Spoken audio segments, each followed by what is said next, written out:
बढ़िया। तो अगर आप लोगों को मेरी आवाज़ आ रही है तो आप लोग अपने पार्टिसिपेंट्स वाले ऑप्शन में जाके यस वाला जो बटन है उसको क्लिक कर सकते हैं।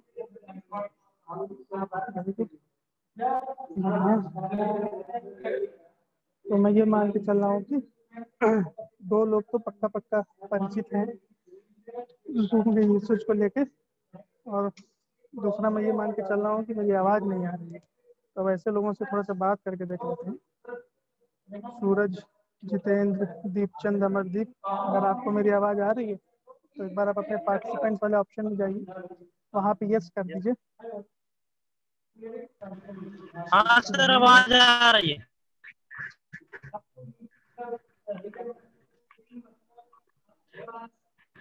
यस कर दो फिर जाके पार्टिसिपेंट में। अभी हम लोग 1-2 मिनट और वेट करेंगे कुछ लोगों का, उसके बाद शुरू करते हैं।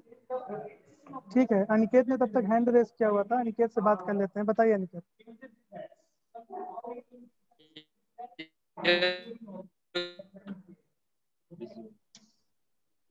सर हमारी आवाज आ रही है? हाँ, आपकी आवाज़ आ रही है अनिकेत।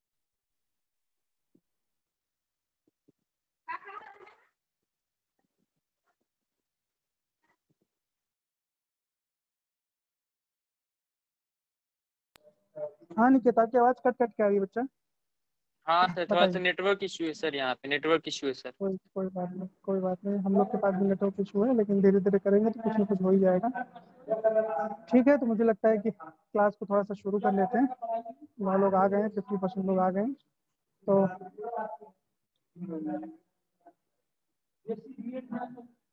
हम लोगों का जो सब्जेक्ट है वो ये रहेगा।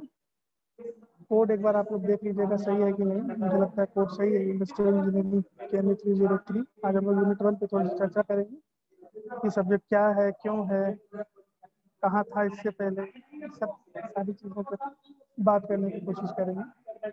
कहीं भी मेरी अगर आवाज़ कटती है या नहीं आती है तो मैंने पार्टिसिपेंट वाले पोर्शन को ऑन करके रखा हुआ है, तो वहाँ पे आप हैंड रेज करके या कोई भी है ना निशान बना के बता सकते हैं। इवन आप चैट का भी इस्तेमाल कर सकते हैं।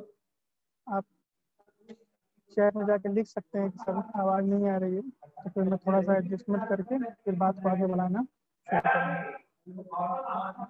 तो ये नया अनुभव है हम सबके लिए ही, तो जाहिर सी बात है क्लास के तरीके से नहीं चल पाएगा, लेकिन जितना भी चलेगा मुझे लगता है कि आपके लिए बेनिफिशियल होगा।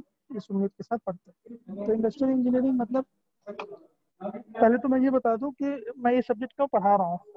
मैं इस सब्जेक्ट को मेरे पढ़ाने का कारण ये है, गर्म नहीं चाहिए की बात नहीं ये वाला। सर तो इस सब्जेक्ट को पढ़ाने का कारण ये है मेरे। सर सर बताइए बताइए दीपचंद जी। सर कुछ एक्स्ट्रा आवाज आ रही है, समझ नहीं आ रहा है। सारे टीचर्स यही हैं, सब अपनी अपनी क्लास ले रहे हैं। सर आवाज तो को मेरी समझे मेरी नहीं आ आवाज़ रहा है पे सर। कंसंट्रेट करने की कोशिश करो। सर कंसंट्रेट मेरी आवाज़ पे नहीं कंसंट्रेट ना, करो। सर हम समझ रहे हैं कि सर आवाज सब मिक्स हो जा रहा, नहीं समझ में आ रहा है। अच्छा, अभी अभी कुछ ठीक हुआ क्या? अभी देखो। अभी तो सर ठीक है, लेकिन सर आवाज आ रहा है। आवाज आएगा, पीछे विवेक सर पढ़ा रहे हैं ना, जानते हो जज्बाती आदमी है, बहुत मन से पढ़ाते हैं। ठीक है, तो मेरी आवाज़ पे अब थोड़ा कंसंट्रेट करने की कोशिश करो। अभी धीरे से रिदम में आ जाएंगे ना, तो फिर बाकी आवाज़ें आनी बंद हो जाएंगी। चलो ठीक है। तो मैं कह रहा था कि मैं सब्जेक्ट को क्यों पढ़ा रहा हूँ। इस सब्जेक्ट को मैं इसलिए पढ़ा रहा हूँ क्योंकि मेरा एमबीए भी प्रोजेक्ट मैनेजमेंट से है, और इसमें एक टॉपिक है प्रोजेक्ट मैनेजमेंट का, इस वजह से मुझको दे दिया गया। उसके अलावा मेरा जो एमटेक है वो भी इंडस्ट्रियल से ही है, तो मैं इस सब्जेक्ट को पढ़ाने के लिए एकदम एलिजिबल हूँ। इस वजह से सब्जेक्ट को मैंने पकड़ा हुआ है। उसके अलावा जब मैंने नया नया ज्वाइन किया हुआ था पीआईटी में, तब भी ये सब्जेक्ट चला करता था इंडस्ट्रियल मैनेजमेंट और इंडस्ट्रियल इंजीनियरिंग के नाम से, तब भी ये सब्जेक्ट मुझको दिया गया था। तो मैं सबसे ज़्यादा एलिजिबल हूँ इसको पढ़ाने के लिए, इस वजह से सब्जेक्ट मैंने लिया हुआ है। आपके एक बार सिलेबस पर अगर हम लोग बात कर सकें, तो सिलेबस में देखने जाएंगे तो ये आपका सिलेबस है। मैंने आपको शेयर भी किया हुआ है पूरे थर्ड ईयर का सिलेबस।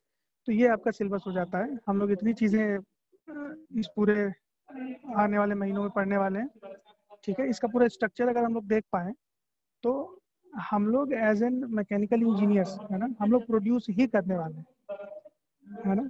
प्रोड्यूस ही करने वाले हैं मतलब चाहे हम रिसर्च एंड डेवलपमेंट में जाके किसी चीज़ को बनाने का आइडिया कंसीव करें, या किसी के बनाए हुए आइडिया पे, किसी के बनाए हुए आइडिया के हिसाब से कोई डिज़ाइन तैयार करें, या किसी के बनाए हुए आइडिया, बनाए हुए डिज़ाइन के आधार पे मैं किसी वस्तु को तैयार करूं, चाहे उस वस्तु को आगे लेके जाऊं। एज ए मैकेनिकल इंजीनियर मेरा कुछ ना कुछ काम वहाँ पे बनता जाए। अब ये काम होते कैसे हैं, इस चीज़ को समझने के लिए हम लोग को इंडस्ट्रियल इंजीनियरिंग समझना बहुत ज़रूरी है।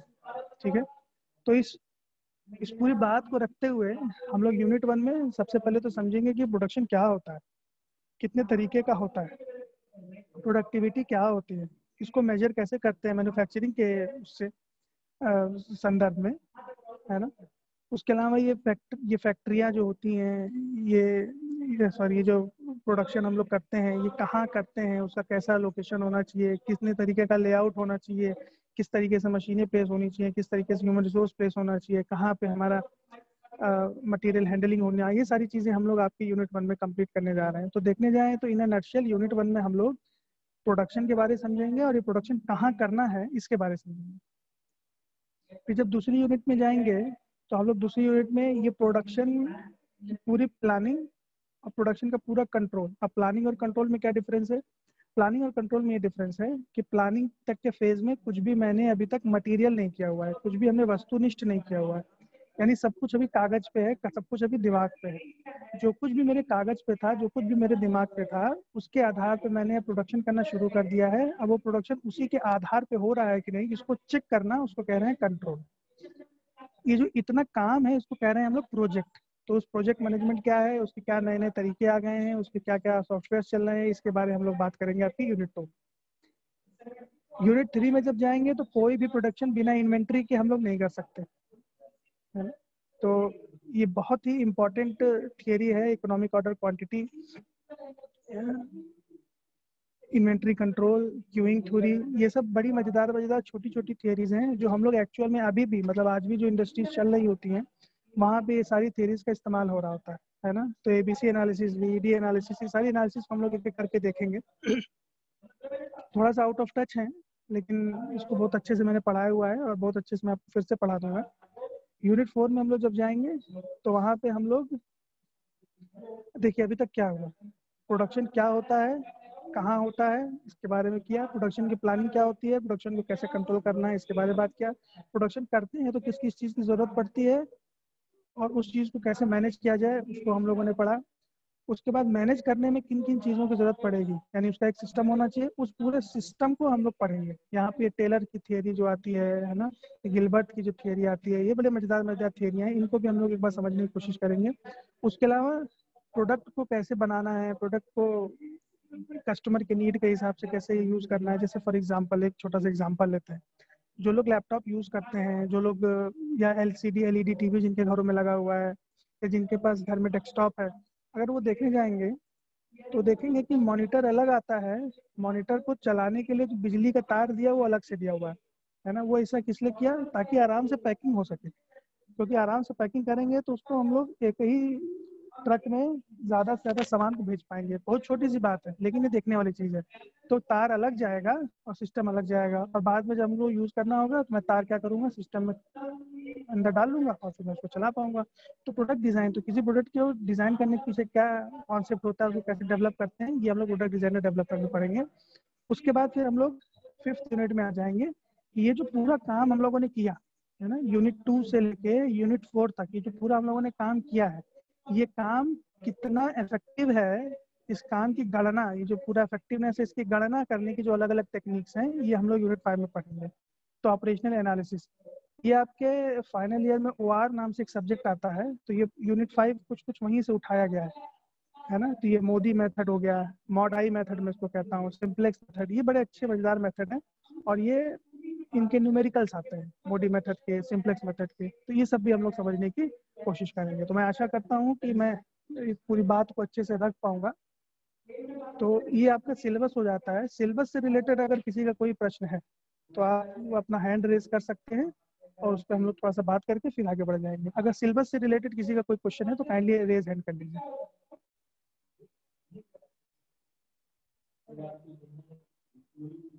अगर नहीं है तो नो का जो ऑप्शन है उसको क्लिक कर दीजिए, ताकि मैं ये पता कर सकूं कि आप लोग बात मेरी सुन रहे हैं।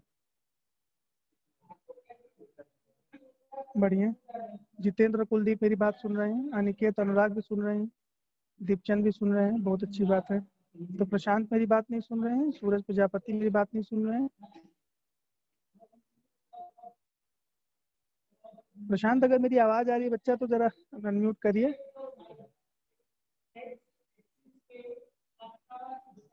प्रशांत ठीक है, तो हमको लग रहा है मेरी आवाज प्रशांत तक नहीं पहुंच पा रही है। कोई बात नहीं, इनसे अलग से संपर्क कर लेंगे हम लोग। ठीक बात है। तो इसका मतलब आपको सिलेबस से रिलेटेड कोई बात नहीं करनी है, तो हम लोग कंटेंट पे आगे बढ़ते हैं।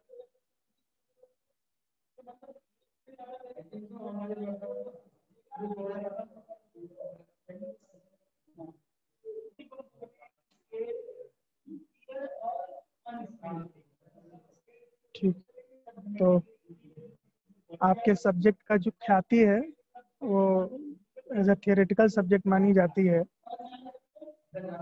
तो बहुत ज़्यादा एफर्ट नहीं पुट करते हैं इंडस्ट्रियल इंजीनियरिंग में बच्चे, ऐसा हमेशा से देखा गया है। लेकिन जो सिलेबस जिस तरीके से बनाया गया है उससे ये बात समझ में आ गई है कि थोड़ा तो पढ़ना पड़ेगा। तो थोड़ा पढ़ने के क्रम में हम लोग आगे बढ़ते हैं। टाइप्स ऑफ प्रोडक्शन सिस्टम, तो ये हमारा पहला टॉपिक है। तो प्रोडक्शन क्या है इसको बहुत आसानी से पहले समझ लेते हैं।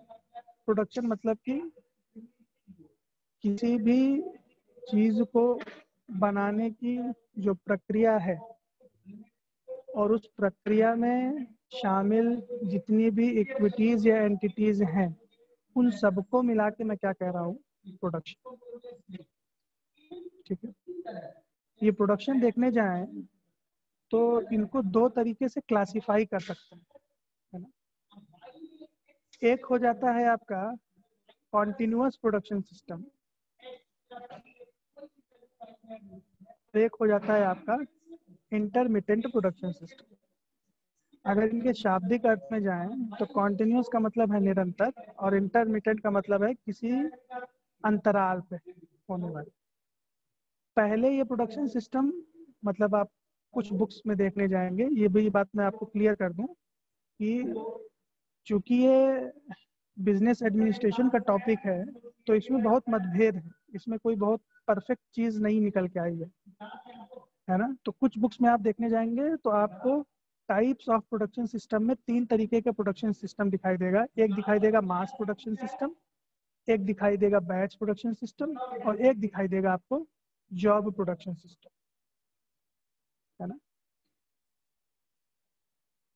उसमें भी देखने जाएं अगर तो जो मैं आपको बता रहा हूँ उसमें जॉब प्रोडक्शन सिस्टम तो है ही, बैच प्रोडक्शन सिस्टम तो है ही। इस मास प्रोडक्शन सिस्टम का नाम यहाँ पे कॉन्टिन्यूअस प्रोडक्शन सिस्टम कर दिया गया, ये है एक्चुअली में मास सिस्टम।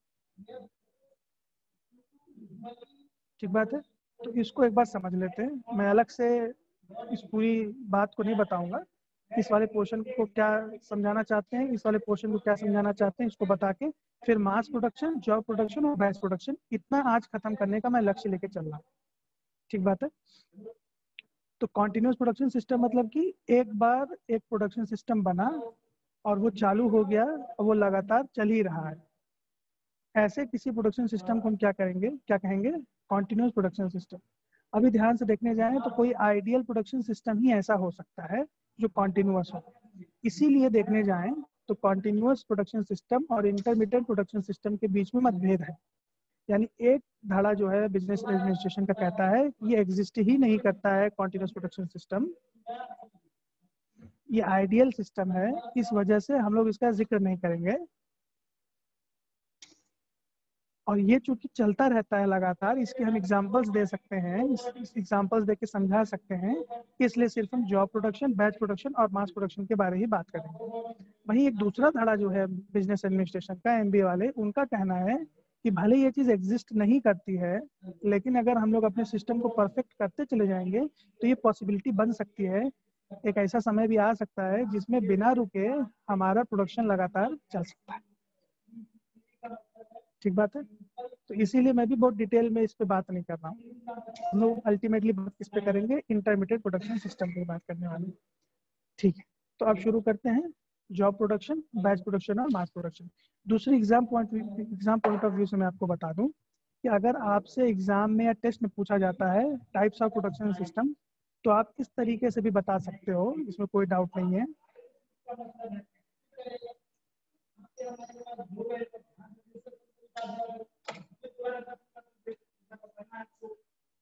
आप इस तरीके से भी बता सकते हो, जिस तरीके से है ना ये दिया हुआ है कि ए बता दिया और आपने बी बता दिया।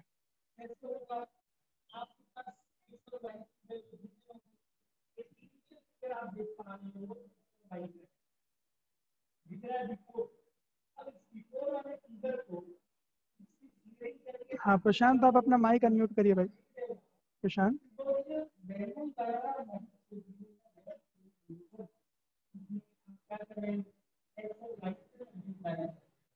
प्रशांत आवाज आ रही है बच्चा?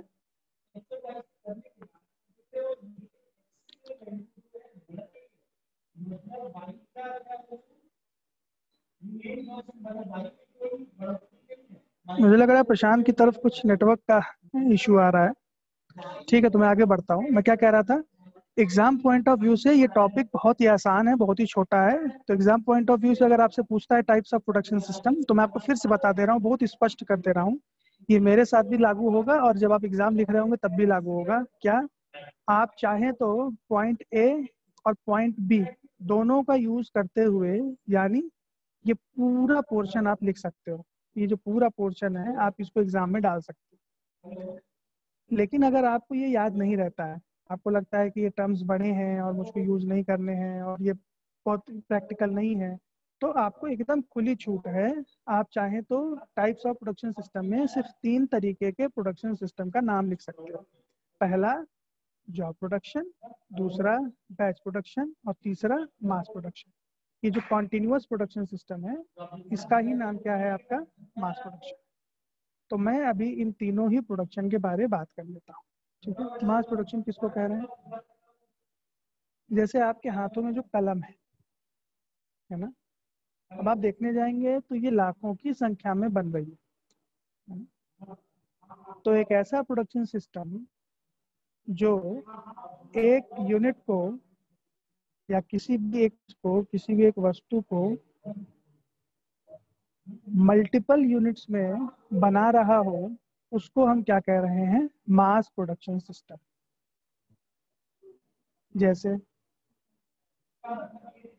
पेन का प्रोडक्शन होता है, रॉ टी शर्ट का जो प्रोडक्शन होता है, जो बनते हैं, ये सब एग्जांपल कैसे हो गए, मास प्रोडक्शन सिस्टम।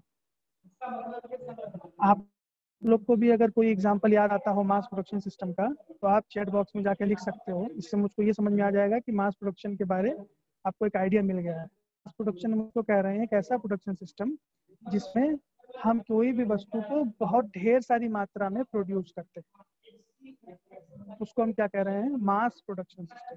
कोई एग्जांपल अगर आपके दिमाग में आ रहा हो तो काइंडली लिखिए चैट बॉक्स में। मैंने एक एग्जांपल दिया है कि पेन का प्रोडक्शन, जैसे आपके हाथ में जो पेन है, जैसे मेरे पास जो इसमें पेन है एल्कॉस कंपनी की है, एल्कॉस की जिक्स, तो ये मास प्रोडक्शन में बनी होगी। आपके दिमाग में अगर कुछ आता है तो जरा बताइए। बल्ब, बहुत अच्छा नितेश, वेरी गुड। और बताइए। प्लास्टिक बॉटल्स, बहुत अच्छा निकेत। और बताइए। सब लोग थोड़ा सा इंटरेक्टिव हो जाइए, तो मुझे लगता है कि क्लास बहुत अच्छे से चल जाएगी। दीप ने लिखा है रेबर। रेबर,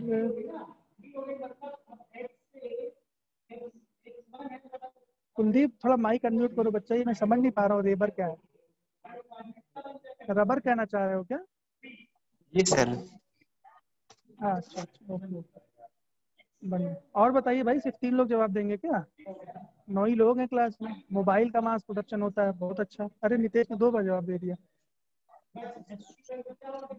और भी लोग बताइए भाई, अमन, अमरदीप, बुक बुक का मास प्रोडक्शन, इस पे बात करते हैं सूरज। जो बुक आपने लिखा है ना, इस पे थोड़ा सा बात करते हैं, जो रुक के।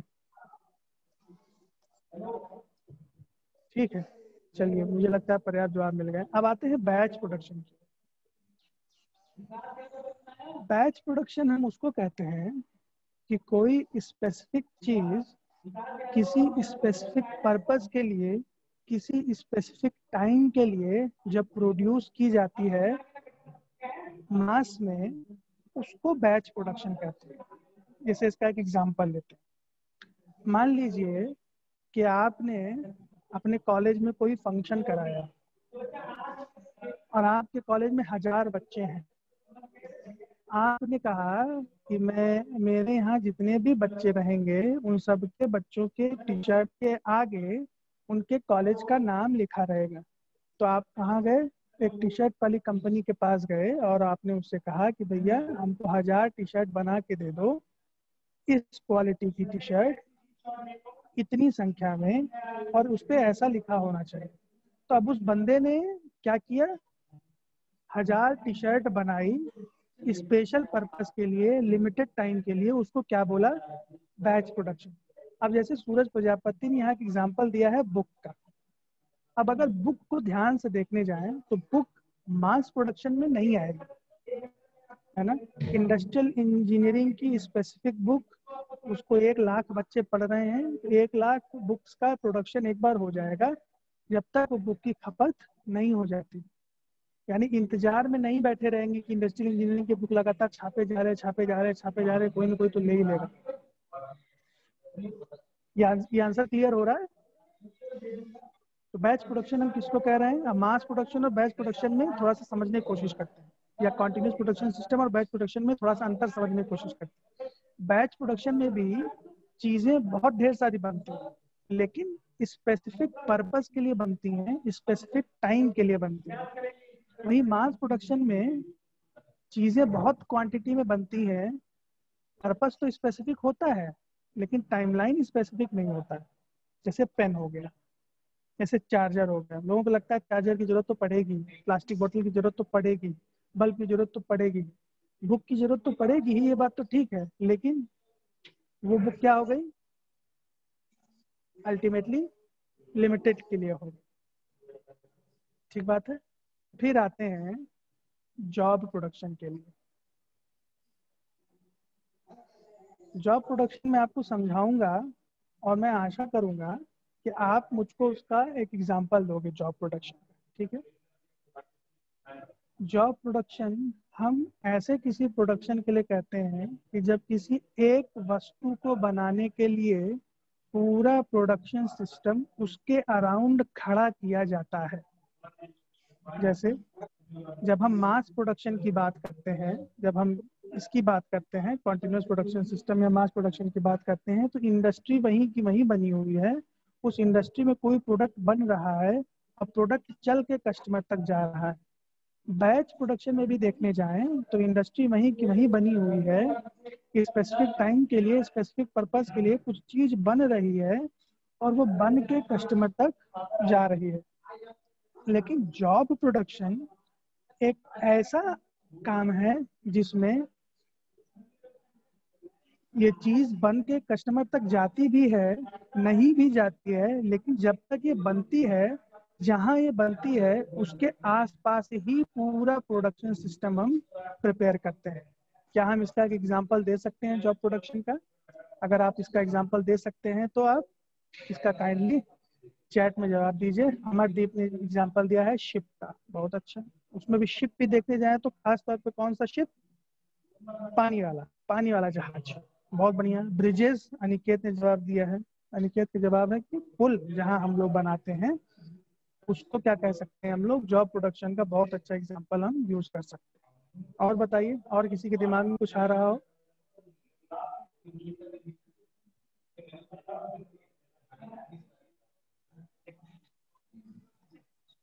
सिर्फ 2 जवाब से तो पता नहीं चलेगा। अमरदीप और अनिकेत के जवाब के बाद कुलदीप भी जवाब दे सकते हैं, अमन भी जवाब दे सकते हैं, अनुराग भी जवाब दे सकते हैं, दीपचंद भी जवाब दे सकते हैं, जितेंद्र भी सर दे मुझे ये सकते हैं, समझ में नितेश भी। नहीं आया। ये किसने बोला, कुलदीप ने? जी सर। अच्छा ठीक है, फिर से एक बार समझाने की कोशिश करते हैं।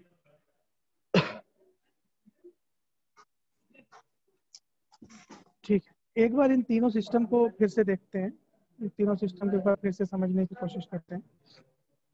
मैं आपको ये बता रहा हूँ कि 3 तरीके का सिस्टम हमको समझना है, ठीक है। एक सिस्टम है आपका जॉब प्रोडक्शन, एक सिस्टम है आपका बैच प्रोडक्शन, और एक सिस्टम है आपका कॉन्टिन्यूअस प्रोडक्शन सिस्टम या और मास प्रोडक्शन। ठीक बात है। उल्टा मैं चल रहा था, तो मास प्रोडक्शन किसको बोला? मास प्रोडक्शन मैंने उसको बोला कि जब किसी वस्तु का प्रोडक्शन काफी ज्यादा संख्या में होता ही रहता है लगातार, उसको क्या बोल रहे हैं? Mass production. बैच प्रोडक्शन किसको कह रहे हैं? बैच प्रोडक्शन उसको कह रहे हैं कि किसी वस्तु का प्रोडक्शन हो तो रहा है बहुत बड़ी मात्रा में, लेकिन ये स्पेसिफिक टाइम तक ही होता है और स्पेसिफिक पर्पस के लिए ही होता है। जैसे कि अगर आप लोग को याद हो, आप लोग बहुत छोटे रहे होंगे, जब सचिन तेंदुलकर रिटायर हो रहे थे इस मैच से, तब कोका कोला वालों ने स्पेशली सचिन तेंदुलकर को ऑनर करने के लिए सचिन तेंदुलकर की स्पेशल कैन बनाई थी, और वो 1 महीने तक उसका प्रोडक्शन करते रहे थे, और 1 महीने में जितना प्रोड्यूस कर पाए थे वो उसको ही बेचा उन्होंने। इसको क्या एग्जांपल ले सकते हैं? बैच प्रोडक्शन का एग्जांपल ले सकते हैं। भाई तीसरा प्रोडक्शन जो मैं बता रहा हूँ, इसमें बता रहा हूँ कि कोई वस्तु जो है वो एक ही होगी, एक वस्तु होगी, उस एक वस्तु के आसपास पूरा प्रोडक्शन सिस्टम हम उसके आसपास बिल्ड करेंगे। जैसे पानी का जहाज जो बनता है वो घरों में या इंडस्ट्रीज में तो बनता नहीं, जहाँ बनता है वहीं इंडस्ट्री जाके खड़ी कर देते हैं। तो समुद्र के किनारे सारे वर्कर, लेबर, मशीनरी, मैनेजमेंट सब समुद्र के किनारे पहुंच जाते हैं और वहाँ पे एक शिप बनाते हैं, और शिप जब बन के रेडी हो जाती है तो इंडस्ट्री को विदा कर देते हैं और जहाज को अपने रास्ते पे जाने देते हैं। अब अगर इसको इस तरीके से देखने जाएं तो हम इन तीनों अगर प्रोडक्शन सिस्टम में डिफरेंस देखने जाएं तो जॉब प्रोडक्शन में प्रोडक्ट की संख्या 1 होती है, बैच प्रोडक्शन में प्रोडक्ट की संख्या 1 तो नहीं होती है लेकिन लिमिटेड होती है, मास प्रोडक्शन में अनलिमिटेड तो नहीं होती है लेकिन लिमिटेड से बहुत ज़्यादा होती है। जैसे जॉब प्रोडक्शन में 1 प्रोडक्ट बनेगा, बैच प्रोडक्शन में 100 प्रोडक्ट, 1000 प्रोडक्ट, 10,000 बनेगा, मास प्रोडक्शन में एक दिन में 10,000 बन सकता है, तो वो डेली 10,000 बन सकता है। तो जैसे कोई बिल्डिंग बनती है तो वो बिल्डिंग किसके अंदर आएगी? जॉब प्रोडक्शन के आएगी। एक बिल्डिंग बनाने के लिए सारे लेबर, मजदूर, सरिया, लोहा, है ना, सीमेंट, चादर सब उस जगह के आसपास आ जाते हैं और उसको मिल मिल के पूरी बिल्डिंग खड़ी कर देते हैं। जैसे ब्रिज होता है, जैसे पुल होता है ना, तो पुल बनाने के लिए पूरी इंडस्ट्री उस जगह पे आ जाती है, नदी किनारे आ जाती है या जहाँ भी पुल बनना है वहां आ जाती है, और उस पुल का निर्माण करने में वो लोग लग जाते हैं। बताइए, बात क्लियर हुई कुलदीप? जी सर, हो गया, समझ में आ गया अब सर।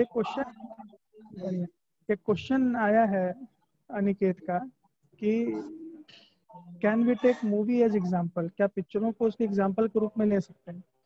तो यहाँ पे ना थोड़ी सी बात हो सकती है। बात ऐसी हो सकती है कि मूवी प्रोडक्शन सिस्टम के खांचे में बैठती नहीं है। मतलब मूवी का जो प्रोडक्शन है वो उस खांचे में नहीं बैठता है। मतलब मूवी अपने आप में एक जॉब है, ये बात ठीक है, उसको करने के लिए अलग अलग जगह से लोग इकट्ठा होकर उस पिक्चर को बनाते जरूर हैं, लेकिन वस्तु के रूप में कुछ मटेरियल नहीं बनता है ना। हम लोग जो प्रोडक्शन सिस्टम की बात कर रहे हैं वो किसी मटेरियल की बात कर रहे हैं, मूवी मटेरियल में नहीं आती। उसके अलावा उस मूवी को बनाने के लिए, है ना, मतलब उसके पार्ट पार्ट के लिए हमको अलग अलग जगहों पे जाना पड़ता है। जैसे फॉर एग्जांपल कोई ऐसी फिल्म बनाई जिसमें, है ना, कोई एक्टर है वो जौनपुर में है, वो ट्रेवल करके लंदन चला जाता है, फिर लंदन से सऊदी चला जाता है, तो आपको लंदन जाके शूटिंग करनी पड़ रही है, सऊदी जाके शूटिंग करनी पड़ रही है। तो जॉब प्रोडक्शन का जो एग्जाम्पल है वो मूवी प्रोडक्शन के एग्जाम्पल से मैच नहीं करता, है ना। तो इसलिए जब हम जॉब प्रोडक्शन के एग्जाम्पल की बात करते हैं तो मूवी जैसी चीज़ों को उस एग्जाम्पल में नहीं लाते। लेकिन हाँ, अगर लंदन की क्लिपिंग को एक रॉ माना जाए, जौनपुर की क्लिपिंग को एक रॉ माना जाए, और ये माना जाए कि एक स्टूडियो में बैठ के उस फिल्म को हम लोगों ने असेंबल करके पूरी पिक्चर बना दी, तो उस मूवी को हम बैच प्रोडक्शन में जरूर डाल सकते हैं। ठीक बात है निखिल? एक बार इस पे चर्चा हो चुकी है, 2-3 साल पहले भी मूवी को लेके एक बार हम लोगों ने एग्जाम्पल लिया हुआ था। तो हम लोग इसलिए प्रोडक्शन में उसी चीज़ को एग्जाम्पल के तौर पे लेते हैं जो मटेरियल होता है, जो हम लोग प्रोड्यूस करते हैं वस्तुनिष्ठ।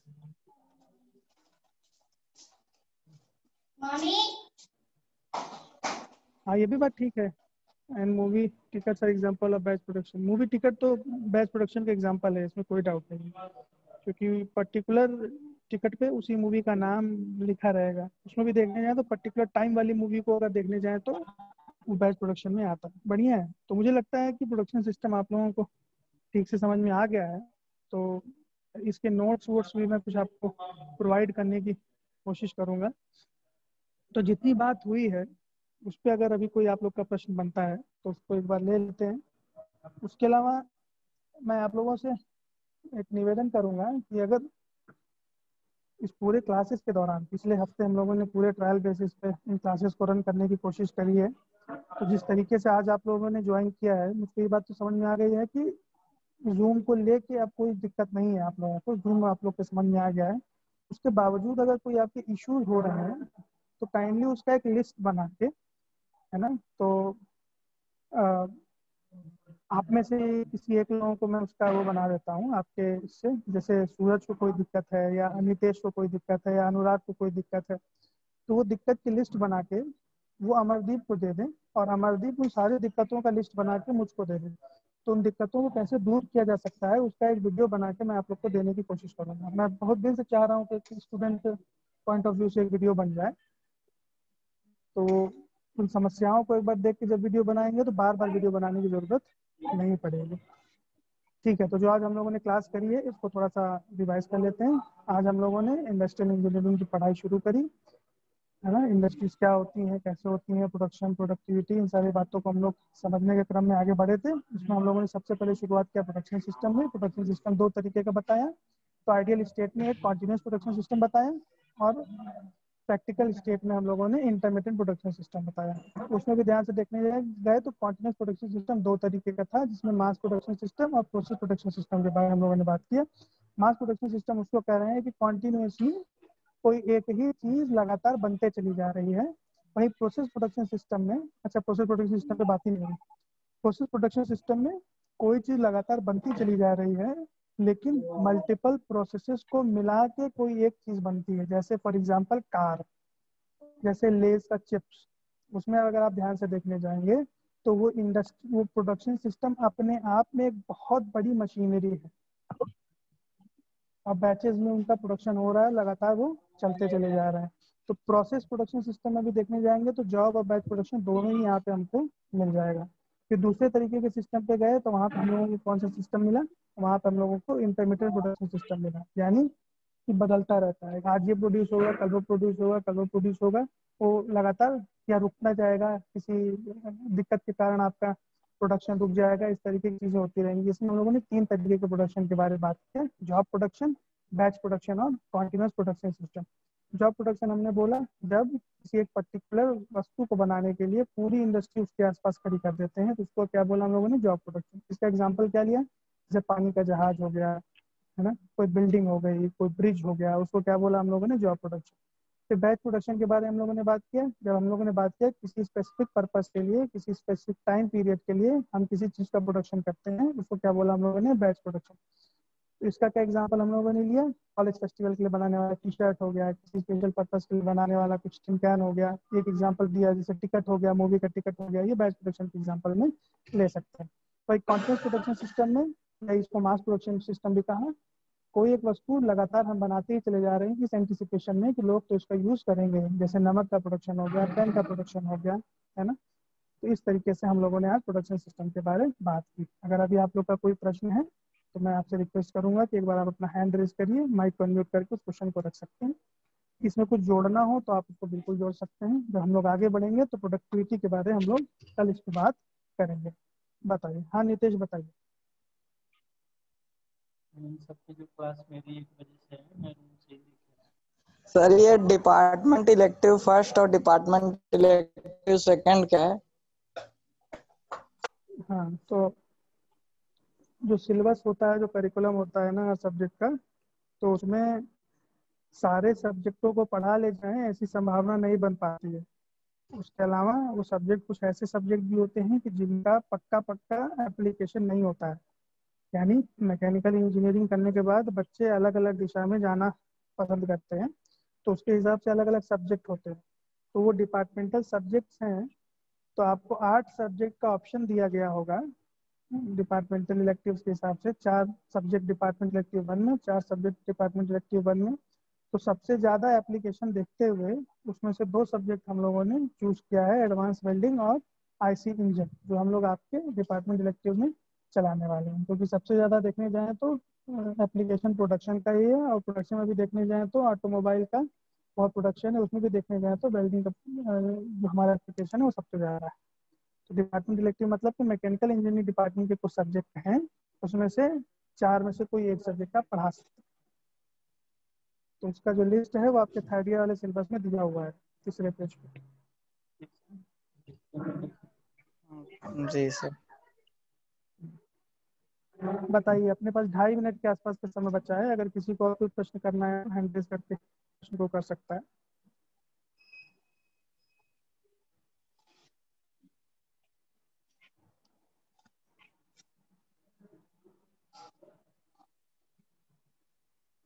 ठीक, तो ये बात सेट रही। तो खाली इंडस्ट्रियल इंजीनियरिंग ही नहीं, मैं पूरे सिस्टम के लिए इस बात को फिर से आपसे रख देता हूँ कि आप लोगों को इस तरीके से क्लास के लेने में जो भी इश्यूज आ रहे हैं, वो इश्यूज आप लोग काइंडली अमरदीप को बता दीजिए। अमरदीप, जरा एक बार माइक अनम्यूट करो बच्चा।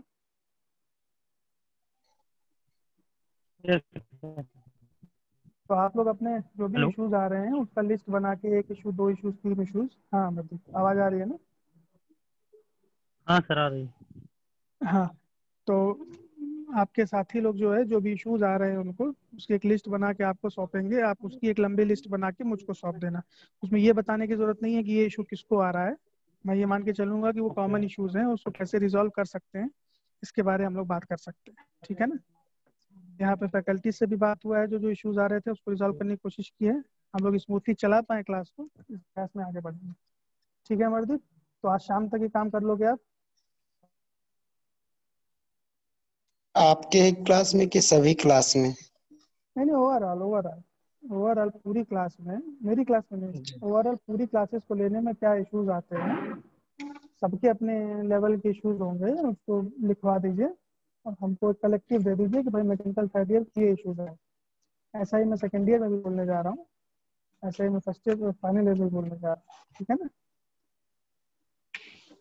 ओके। जी सर। ठीक है अमरदीप, कोई इशू इस काम को करने में? नहीं सर। आज शाम तक मुझको दे देना है, 7-8 बजे तक दे दो, रात में दे दो, कोई इशू नहीं। ओके। ठीक है? ठीक है, तो क्लास में 30 सेकंड से भी कम का समय बचा है, तो मुझे आज अपनी इतनी बात कहनी थी। आप लोगों ने अपना समय दिया, इसके लिए बहुत बहुत धन्यवाद।